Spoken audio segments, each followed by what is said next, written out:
jako akawuwo.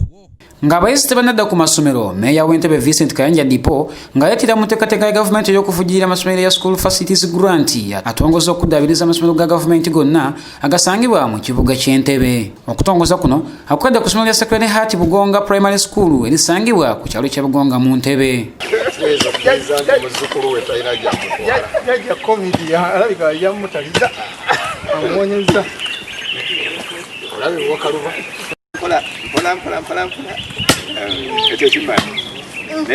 Essomero lino lirimu ku masomero ga gavumenti agasangibwa mu Entebbe agabadde tegalina kikomera era nga lino libadde limaze emyaka egisoba mu 10 nga liri mu kyangaala ekintu ekibadde eky'obulabe eri abakulembeze b'essomero lino ssaako n'abayizi.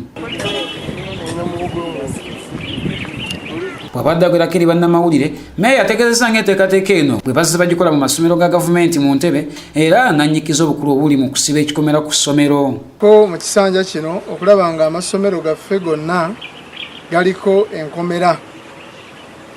Twafensinze essomero erya Nambate Chadwick, ne tufensinga essomero ly'Ekigungu, twafensinga essomero ly'e Nakiwogo, ate g'amasomero amalala gabadde galinako ku fensi. Enteekateeka y'okuteeka olukomera ku masomero nkulu nnyo kuba twakizuula nga yemu ku ngeri gy'onyweza abaana mu mbeera ey'okusoma, mu mbeera ey'okukwata obudde, mu mbeera ey'obutatoloka ne mu mbeera ey'essomero kubeera nga oli tasaatuukira mu ssomero. Ate Monica Nabirengono yakola ku by'okulondoola amasomero mu Entebbe ategeezezza ng'okuzimba ebikomera ku masomero kye kimu ku bintu ebiyamba abaana okukola obulungi nga tebatataganyiziddwa.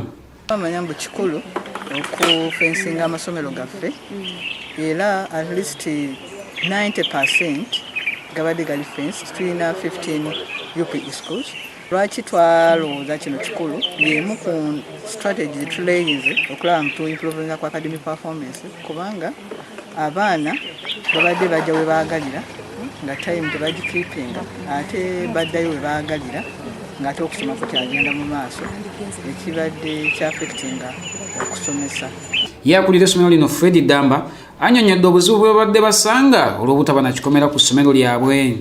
Ow'okubulwa fensi tubadde n'obuzibu bungi nga abantu ab'ekyalo mu ssomero bayitamu buyisi, abamu ku bo nga balina emizibu babba ebintu eby'essomero, bakuula emiti ne bagirekaawo, abaana security yaabwe ebadde enzibu nnyo, omwana ayingiriramu wonna n'afulumiramu wonna, ebintu bya gavumenti byebadde etuwa. Kanyike Kevins yakusakidde eggulire lino ku lwa ABS Television.